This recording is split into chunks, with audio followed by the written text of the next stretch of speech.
Seria ela a protagonista da versão da vida real do filme Doce Vingança? Hoje nós conheceremos a história de Milena Quaglini, uma mulher que nasceu em 25 de março de 1957 em Mezzanino, uma cidade próxima de Broni, localizada na região de Oltrepò Pavese, na Itália. Ela veio de uma família que à primeira vista parecia normal, como seus próprios vizinhos diziam. No entanto, a sua infância foi longe do que os demais descreveram. Sob o domínio de um pai ditatorial e abusivo, a Milena cresceu em um ambiente onde chutes, tapas e insultos eram comuns, infelizmente. A sua infância foi marcada pela violência de um patriarca autoritário, o que a levou a enfrentar muitas dificuldades. Depois que ela se formou em contabilidade, a Milena conheceu o Enrico, um homem divorciado e 10 anos mais velho que ela. Eles se casaram e tiveram o primeiro filho do casal, o Dário. Mas a morte repentina do marido devido ao diabetes fez com que a Milena entrasse em uma depressão profunda. Apesar de estar viúva e tendo de cuidar de seu filho sozinha, a Milena optou por não retornar à casa da família, pois não queria expor o filho ao mesmo ambiente abusivo e hostil em que ela cresceu. Enquanto ela encontrava ali um novo emprego em um shopping center, ela acabou se apaixonando por um outro homem, Dessa vez, por Mario Fogli, um homem divorciado e também 10 anos mais velho que ela. O relacionamento parecia estar dando certo, mas durante a segunda gravidez da Milena, no ano de 1992, o marido chegou ao seu limite e passou a mostrar um lado que até então a Milena desconhecia. Mário, então, começou a demonstrar um comportamento agressivo, frequentemente gritando e perdendo a paciência por motivos mínimos. Ele também recorria à violência física. Enquanto isso, a Milena era incapaz de lidar com a situação, ela começou então a usar álcool como uma forma de escapar dessa realidade.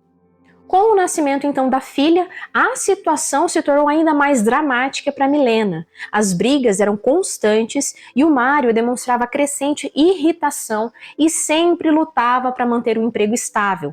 Com isso, as dívidas só aumentavam. Então a Milena tomou a decisão de procurar um novo emprego, um emprego melhor, e encontrou uma oportunidade como cuidadora de um homem de 80 anos chamado Giusto Dalla Posa.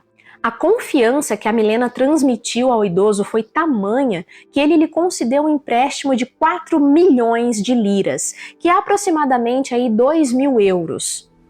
Em um dia, o homem ficou muito bravo com a Milena porque ela ainda não havia devolvido o dinheiro que ele havia emprestado. Ela então tentou acalmá-lo, mas Giusto a agarrou pelo braço, a empurrou na cama e tentou violentá-la. A mulher tentou tirar ele de cima dela, quebrando uma lâmpada na cabeça dele, o que fez com que o velho desmaiasse e falecesse. A Milena fugiu aterrorizada logo após. Horas depois, e ela mais calma, a Milena voltou ao local para traçar um plano que a livrasse do crime. Ela chamou a polícia e contou que ao entrar na casa, encontrou o Giusto caído no chão em uma grande poça de sangue. As explicações de Milena sugeriram que o homem havia sido alvo de um ataque ou um roubo e por isso os investigadores a liberaram. Em nenhum momento suspeitaram dela. Enfrentar o agressor fez com que a Milena também ganhasse forças para enfrentar o próprio marido. Não houve um dia em que o Mário não lhe tocasse sem o seu consentimento. Até o dia 2 de agosto de 1998. Naquela manhã, a mulher, cansada dos abusos contínuos que sofria do marido, decidiu se vingar. Depois de uma forte discussão onde mais uma vez insultos e agressões foram proferidos, o Mário adormeceu. E a Milena esperou calmamente até que ele dormisse profundamente, pois ela queria se livrar dele de uma vez por todas. Depois, pegou uma corda e a colocou nos pés, nas mãos e também no pescoço de Mário. Quando ela puxou com força sua garganta, ele acordou e tentou fugir, mas ela bateu na cabeça dele com um objeto de madeira. E para ter certeza de que ele morreria, ela apertou a corda até sufocá-lo. Para evitar que os filhos encontrassem o corpo, ela o arrastou até a varanda e o cobriu com sacos plásticos. E só na tarde do dia seguinte é que a Milena chamou a polícia. Do quartel-general, ouviram uma voz trêmula dizendo: "Eu matei o meu marido." Os policiais chegaram à casa da família, em Brony, onde encontraram uma mulher de 41 anos visivelmente abalada. A sua intenção não era matar o marido, mas apenas assustá-lo. Durante o julgamento, ela repetiu isso várias vezes, assim como descreveu o inferno que tinha vivido nas mãos de Mário. A Milena foi sentenciada então a 6 meses de prisão, pois a sua pena havia sido reduzida pela alegação de uma semi-insanidade. Uma vez livre, a Milena enfrentou o desafio de reconstruir a sua vida. Ela tentou buscar a ajuda da sua mãe, mas foi rejeitada. Apesar de anos de sobriedade, a Milena voltou a beber, um vício do qual ela nunca conseguiu se livrar. Ela se sentia isolada e rejeitada pelos vizinhos. Então, tomou a decisão de compartilhar um apartamento com um estranho após encontrar um anúncio no jornal. O anúncio era de Angelo Porello, que se descrevia como um homem divorciado, de 53 anos, em busca de companhia e convivência com a possibilidade de algo a mais no futuro. A Milena viu então naquela mensagem uma oportunidade para recomeçar. Ela respondeu e se mudou para a casa do homem em Bascapé. Inicialmente, a convivência entre eles foi harmoniosa, até que a Milena descobriu que o Ângelo era um pedófilo acusado de abusar sexualmente de menores. A partir desse momento, ela começou a se distanciar e ele revelou o seu lado mais violento. Tudo explodiu quando, na noite de 5 de outubro de 1999, Ângelo espancou e estuprou Milena 2 vezes. Após a agressão sexual, a mulher levantou-se e ofereceu-lhe um café. Essa foi a sua vingança particular, porque minutos depois, o homem caiu inconsciente. A Milena havia colocado vários comprimidos para dormir na bebida do homem. Já inconsciente, Milena levou o Ângelo para o banheiro e o colocou na banheira e o afogou. Depois que ele morreu, a mulher escondeu o corpo em uma montanha de esterco no jardim e fugiu. 20 dias depois, a polícia encontrou o corpo em estado avançado de decomposição. Durante a investigação, os policiais vasculharam a casa em busca de qualquer evidência que pudesse levar ao culpado. Encontraram várias caixas vazias de remédios para dormir, cabelos femininos na cama e as cartas que a Milena havia escrito para o Ângelo em resposta ao seu anúncio no jornal. Quando os policiais finalmente localizaram a Milena, ela confessou seu assassinato com todos os detalhes. Porém, esta confissão em 23 de novembro trouxe à tona para os investigadores o fato de que a Milena já havia estado envolvida em 2 mortes anteriores. Uma delas foi a de um homem de 80 anos, para o qual nunca houve evidências concretas contra ela, e a outra foi o assassinato do próprio marido, pelo qual ela já havia sido presa. Diante de todas as evidências, a Milena acabou admitindo a culpa pelos 3 homicídios. Abre aspas. Quando alguém reage mal, eu reajo pior. Fecha aspas.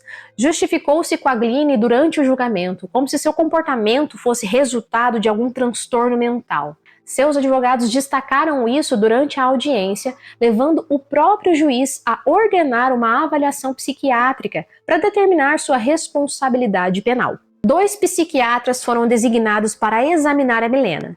O primeiro, o Dr. Mário Manteiro, afirmou que ela era incapaz de compreender e demonstrar afeto e, portanto, deveria ser tratada em um centro de reabilitação em vez de ser punida com prisão. O segundo relatório foi feito pelo professor de psicopatologia forense e criminologia da Universidade de Milão, Gianluigi Ponti, que diagnosticou um distúrbio mental, recomendando assim a sua reabilitação em um ambiente apropriado. Em 13 de outubro de 2000, levando em consideração ambas as conclusões, o magistrado do Tribunal de Milão condenou Milena a 6 anos e 8 meses de prisão pelo assassinato de Mário. 4 meses depois, o Tribunal de Pádua a condenou a 1 ano e 8 meses pelo homicídio do idoso e, de acordo com o tribunal, Milena agiu em legítima defesa. No caso do assassinato de Ângelo, a terceira vítima, foi considerado um terceiro laudo psiquiátrico elaborado pelo professor Maurizio Marasco.